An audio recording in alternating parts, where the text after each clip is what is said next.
You're here, listening, in the dark, I guess. I'm not sure if I should tell you these stories, but since you're already here, tell me, where are you right now? And what time is it there? Leave it in the comments.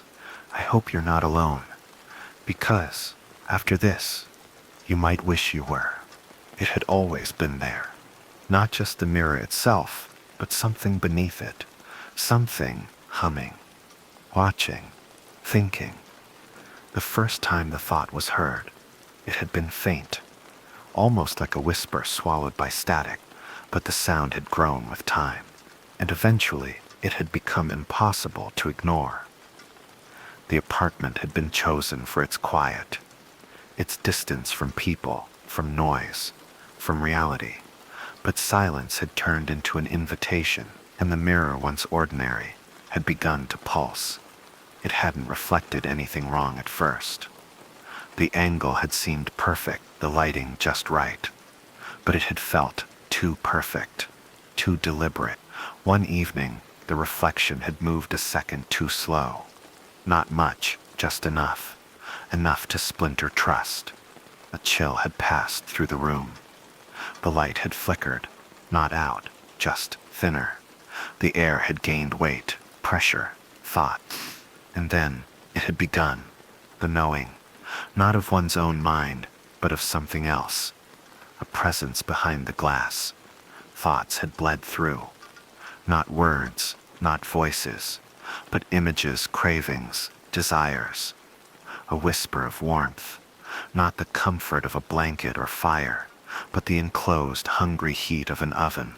The reflection had longed for it, not for itself, but for someone else. The image of flesh, blackening, had entered the mind. The hiss of fat against metal, the scent of seared fear, and the reflection had smiled.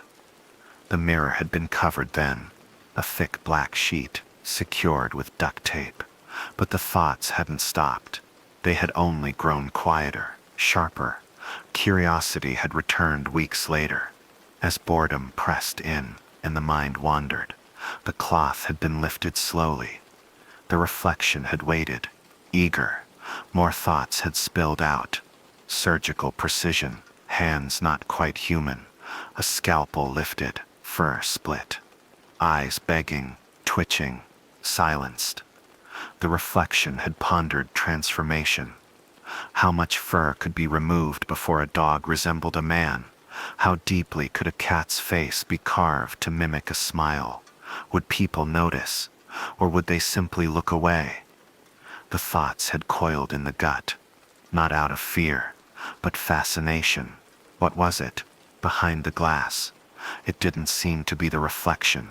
It used the reflection. It mimicked, puppeteered, and the mind was a stage. On the third day, the mirror had started listening back. Every glance toward it had felt heavier. Every look away, a betrayal punished with more thoughts. There had been screaming inside the glass, not loud, not constant, just there, like a background hum of madness. And with it came hatred, filth, ideas stitched from rot. The reflection had stopped mirroring altogether. Its eyes had begun to wander. Then it had looked behind, not out of reaction, but on purpose, towards something in the living room. Something small. A movement like liquid muscle. A silhouette close to the ground. Not human, not animal. It had crawled like a cat, but stared like a man. It hadn't been a hallucination. The creature had left behind marks, tiny, sharp indentations on the wooden floor, tracks shaped like split fingers and bent claws. The mirror had pulsed again, not with light, but with thought. It had dragged attention like a magnet, unwilling eyes locked in place. More thoughts had arrived, disjointed, raw, words tangled with urges, a desire to peel, to slice, to perfect.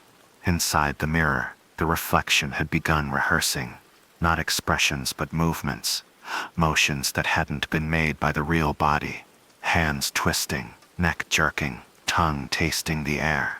It had been learning, The mirror had become a rehearsal room, and the thing behind the glass, a performer, or a predator. Even when the mirror was avoided, its presence lingered. Rooms felt colder, corners seemed deeper, and reflections in other surfaces had started twitching. The toaster, the glass on the oven door, even puddles in the street. All had shown glimpses of a face that no longer matched the one worn, too wide, too pale, eyes that blinked sideways, and smiles that didn't stop when the mouth closed.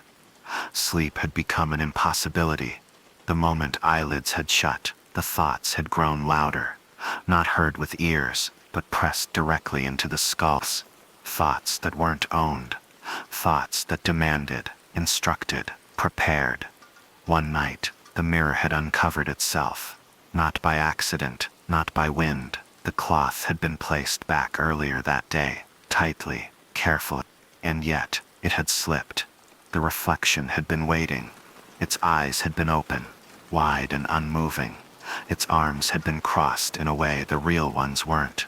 And something had twitched behind the glass. The twitch had turned into a crawl. From behind the reflection's shoulder, it had emerged. The creature, the crawling thing. It had grown since the last time. No longer small, no longer silent. Its limbs had bent in wrong directions. Its face had been nearly human, too nearly. Skin stretched over a frame that hadn't asked for it. Eyes inserted where eyes didn't belong. It had looked straight into the mirror, and the mirror had rippled. The glass hadn't cracked, it had flexed, as though breathing. The reflection had spoken, not aloud, but in pressure. It had wanted out, and it had known how. The only thing standing in its way had been the mind, the real one, the one resisting. But resistance had a cost, and thoughts were easy to corrupt. From then on, the thoughts had turned personal. Familiar memories had been twisted. Childhood toys had been soaked in blood. A mother's voice had hissed in reverse. Trust had frayed. Every surface had started to reflect wrong. Not delayed, altered. Mouth smiling when the face remained blank. Eyes watching when they were meant to be closed. And worst of all, the reflection had stopped mimicking entirely. It had started to move first. It had become a game. But only for one of them. The reflection had begun experimenting, pushing boundaries, testing limits. Hands raised, not as a mirror image, but as a command. Movements made without intention, but carried out regardless. A turn of the head that hadn't been chosen. A blink that had never come from the eyes. Control had shifting, subtly, relentlessly, until the sense of ownership over the body had blurred. Every muscle twitch felt suggested, every decision observed. The thoughts had grown louder, not only from the reflection, but from inside. Two streams of consciousness had begun running parallel, and the wrong one had started to win. Simple actions had become suspects. The boiling of water, the slicing of vegetables, all felt too precise, too rehearsed.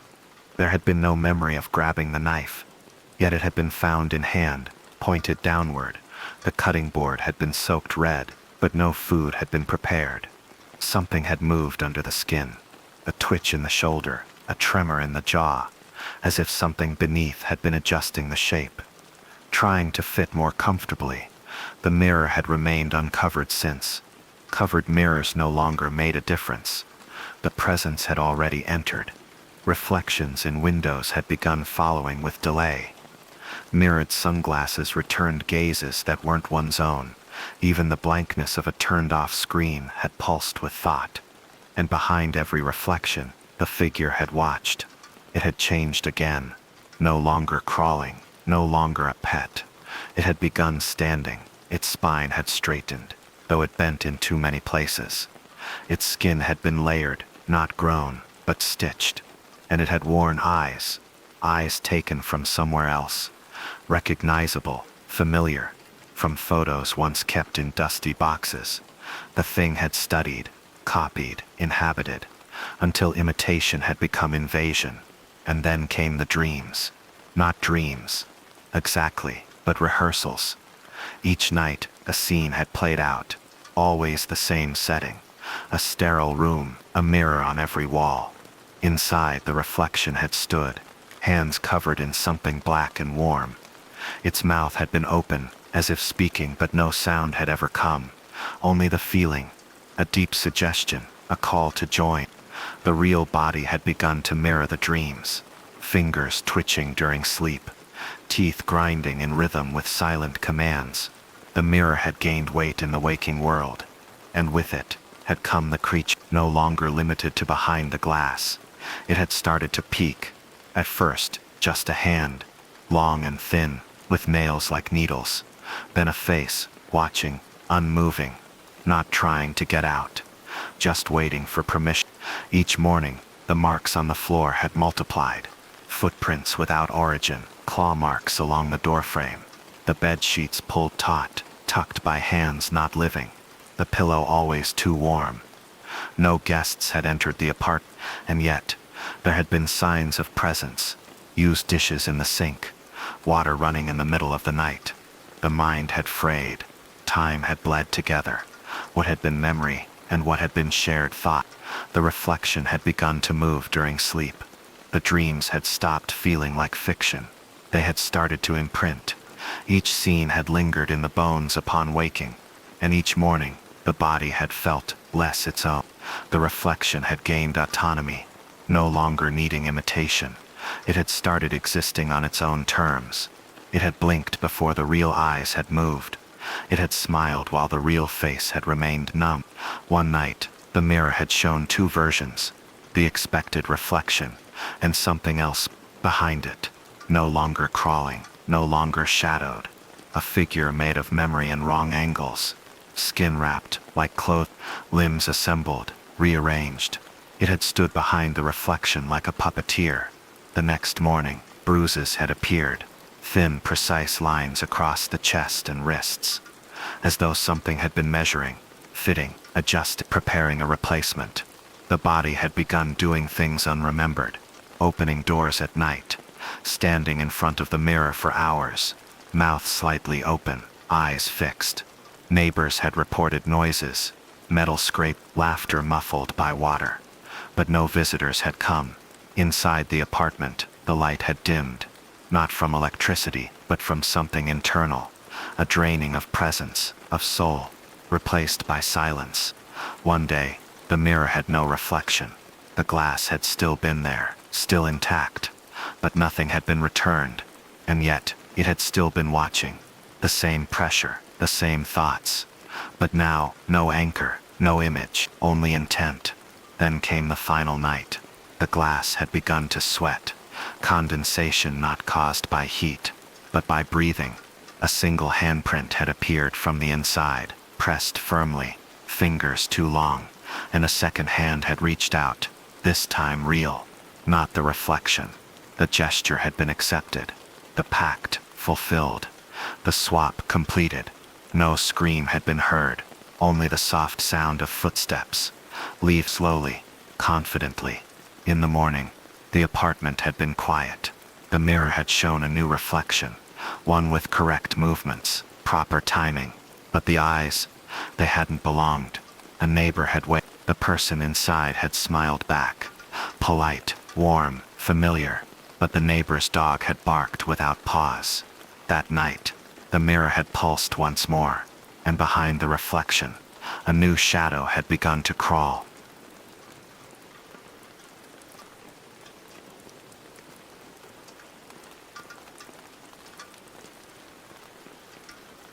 The trees had been left behind, not completely, but enough to know the clearing was close. The soil had grown lighter beneath his feet, softer, more treacherous. The scent of salt had started to rise in the air, blending with the faint trace of mold and sap, a sign that the water wasn't far. No insects had sung, not then, and not ever.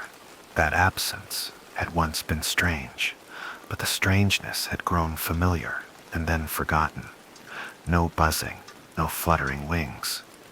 Not in the forests, not in the marshes, not on the shore. What had remained in the air were lights, soft, pulsing things.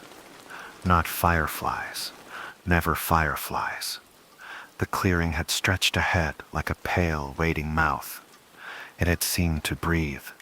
The moon had been high, heavy with silence, staring down through the broken tree line. A trap, but a beautiful one. Remains had scattered the edge of the field, ribs and cloth, fingers without names.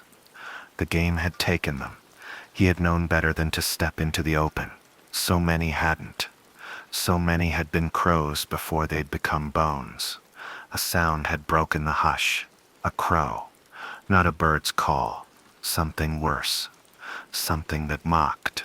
Something that meant he was watching. It had been known as a game, but games weren't supposed to end like that. No one had ever returned to describe what happened when he played. They had simply not come to breakfast. No questions had been asked. No names had been whispered. Silence had kept the game alive. The trees had welcomed him again as he crept along the edge. Bare feet had kissed the ground with desperation. Every god that had ever been spoken aloud had been begged. Deals had been offered. Promises had been poured into the night like blood into soil. Another crow had broken the air, closer this time. He had been overhead, the one who played, the one who watched. Moss had dressed his rags, green with mildew, threadbare and royal, but not truly regal. He had always worn green, the green of decay, not life. The path around the clearing had turned narrow, but it had been better than being seen. The clearing had fallen behind. The trees had risen again, closer and thicker. Leaves had covered the floor like layers of old memories, quiet to run through. A hill had risen before him, sharp but climbable. Every step had felt like a miracle. He had made it farther than many. And then the docks had appeared, lit only by the trembling glow of a swinging lantern. The ship hadn't been seen, but the docks led to town. And town meant help. Hope had been a strange thing, quiet, sharp, dangerous, but it had filled his chest all the same. He had crouched at the tree line, lungs ragged, heart like thunder. Watching, waiting. The lantern had moved, just slightly, at first. Then it had lifted, not by wind, not by rope. It had flown, carried through the air in a way that had felt deliberate, straight toward the tree line. He had been seen, or worse, he had been chosen. His feet had moved before his thoughts. The leaves had given way with a sound too loud to forgive. Down the hill, into the brush, through the black. The docks had remained unseen, but he had known they were close. The salt in the air had grown sharp, the dampness heavier. The trees had leaned away from him as he passed, like watchers who refused to witness what was to come. He had dared not look back because looking back was an invitation, and invitations were always answered. A flash of white had cut through the branches ahead, distant, then gone, like a hand, like a flag, like a warning. His breath had scraped against his chest, thin and ragged. Behind him the wind had shifted. It hadn't whispered. It had hummed. Not a voice, not a word, just knowing. The kind that settles deep into bone. A root had caught his heel. He had stumbled, but hadn't fallen. The docks had to be ahead. They had to. Memories had returned. Stories whispered in corners. Names no one spoke aloud. There had been others, not many, but some. Those who had reached the docks. Those who had vanished into town. Some had said they had been taken in. Others, that they had simply disappeared. But all agreed on one thing. If you made it to the water, you were no longer his. The game did not cross the shoreline. The game had its rules. That was what hope had clung to. That was what feet had run toward. He had broken through a final patch of underbrush. Mud had greeted his steps. Wooden boards had risen ahead, gray and old, slick with fog. The dock. His hands had gripped the edge. His body had followed.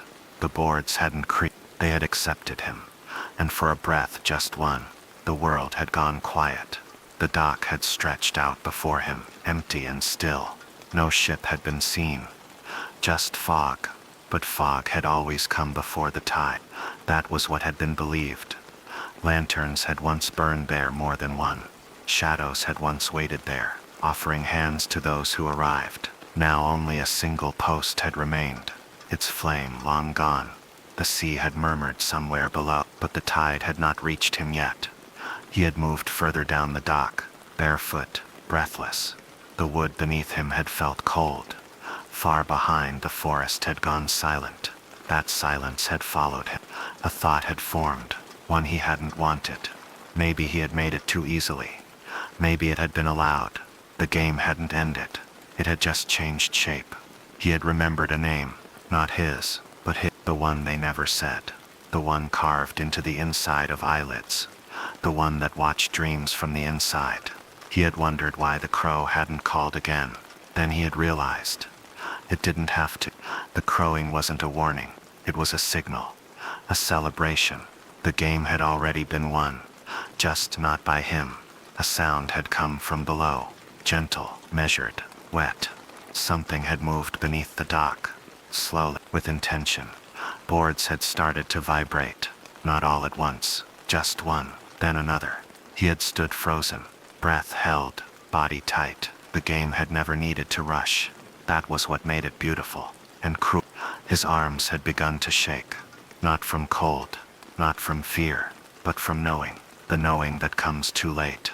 The edge of the dock had groaned. A shadow had risen with it. Human in shape, but shape meant little here. The silhouette had stood at the edge. Its posture had not moved, but everything about it had felt alive. A crown had been seen, made not of gold but of roots and bone. Green had hung from its shoulders, wet and ragged. The figure had tilted its head, not in greeting, but in pleasure. He had been the last of the night's players, and now the board had been cleared. One step had been taken. The dock had groaned again. The shadow had not run. It had never needed to. It had been known, long ago, that the game was never won, only survived. But survival was not the same as escape. An escape was not allowed. A hand had reached out, fingers long and pale. The scent of Mayadu had returned, sweet, like something rotting under sugar. Arms had wrapped around his chest, light as fog, but unbreakable. His feet had left the dock, slowly, weightless. The sea had vanished beneath him. Trees had become specks, then threads, then nothing. The moon had watched, not full, not empty, just present.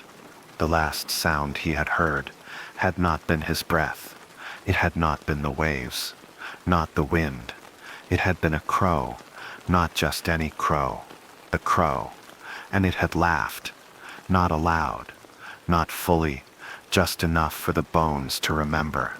And in that moment, floating above the world, he had wished to go home. He had missed his mother. He had missed the sound of crickets. He had cursed stories that promised freedom. He had cursed hope, and above all, he had cursed Peter Pan.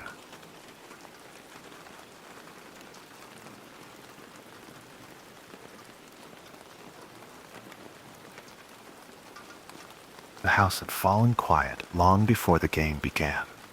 Quiet enough to hear the breath between walls. Quiet enough for boredom to become something else. 2 rooms had become one, shared now not by blood, but by circumstance. An arrangement born of hard times.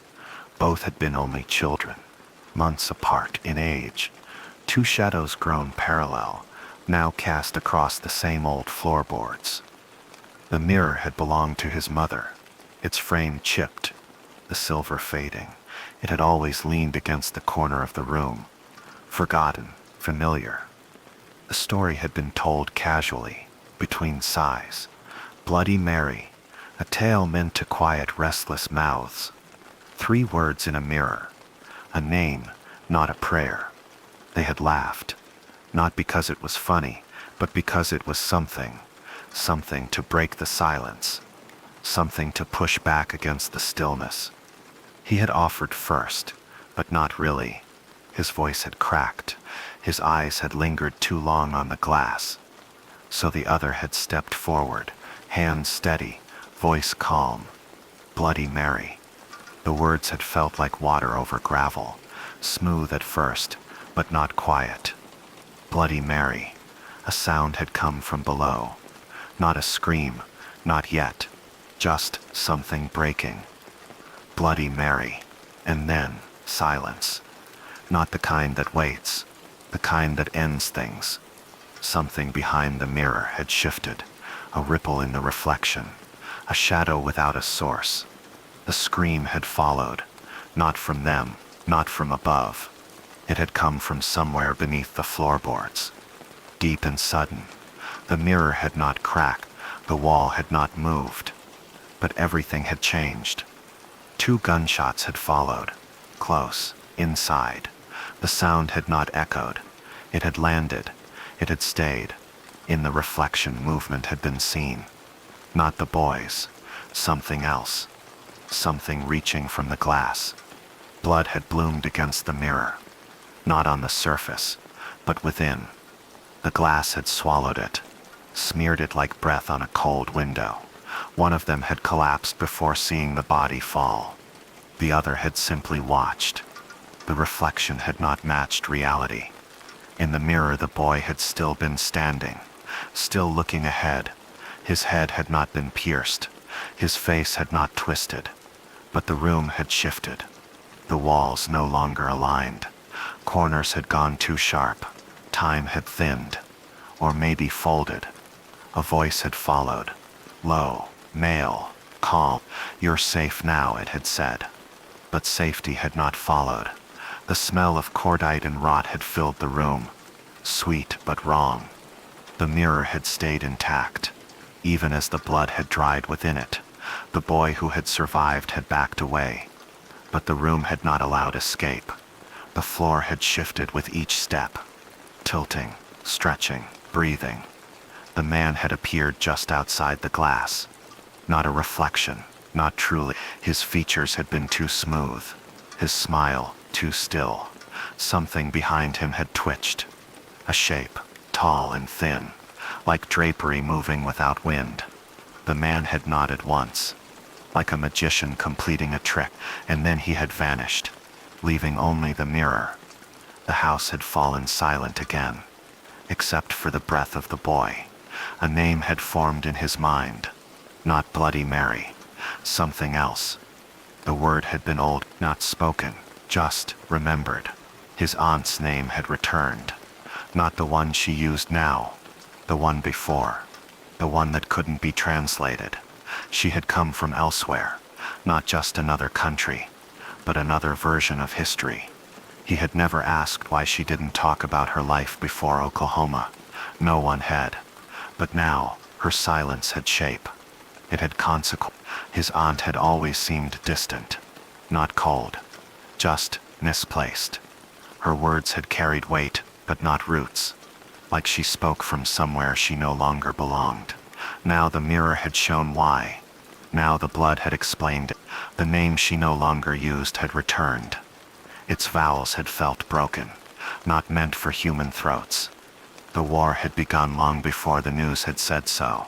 Whispers had carried it, not across borders but through houses, through blood. The boy had been told he was safe, but the blood on the wall had said otherwise. His cousin's body had remained on the floor, lifeless, eyes open, face turned toward the mirror, but his reflection still stood. The second boy had not moved. Not really, but the room around him had changed, slower, colder. Something had begun to grow beneath the floor. A sound, soft and scraping. The mirror had darkened. The silver inside had gone dull, and yet a shape had remained. The man, or something that had worn him. Eyes too far apart, skin like stretched leather. Behind him, a crowd. Not people, not spirits, something between. They had been watching and waiting. The name of the war had not mattered, only the silence between sides. America had broken itself. But something older had entered through the cracks. The mirror had become a door. Not one to step through, one that steps out. The boy had realized too late. His cousin had not been killed by a bullet, but by belief. 3 words. One day, a game born from something that had never been a game at all. The man behind the mirror had raised one hand, not in threat, in invitation. His body had frozen, but something inside had stepped forward. Not out of bravery, just inevitability. The mirror had begun to breathe, in and out, as if lungs lived behind it. The room had grown thinner. The air had thickened. Walls had receded. Ceilings had stretched. The boy's reflection had smiled. Not his, not anymore. Behind the glass, the crowd had stepped forward, eyes gleaming without light. A scream had pressed against the back of his teeth, but it had never been released. Instead, silence had been swallowed, replaced by a hum older than time. He had thought he knew what fear was, but fear had only been the opening act. What had followed was remembering, of places not visited, of faces never seen. The mirror had opened, not cracked, not shattered. It had peeled back, like skin, like a secret. He had stepped inside, or maybe he had been pulled. The reflection had closed behind him, quietly, completely. The room had remained still. The cousin's body had begun to wither, fold in on itself like dried leaves. The mirror had gone clear, as if nothing had ever touched it. No blood, no breath, no war, only glass and silence. The man's voice had returned one last time, not through sound, through knowing. "You're safe now," it had said. But safety had never meant survival. Not in 2047. Not in this America.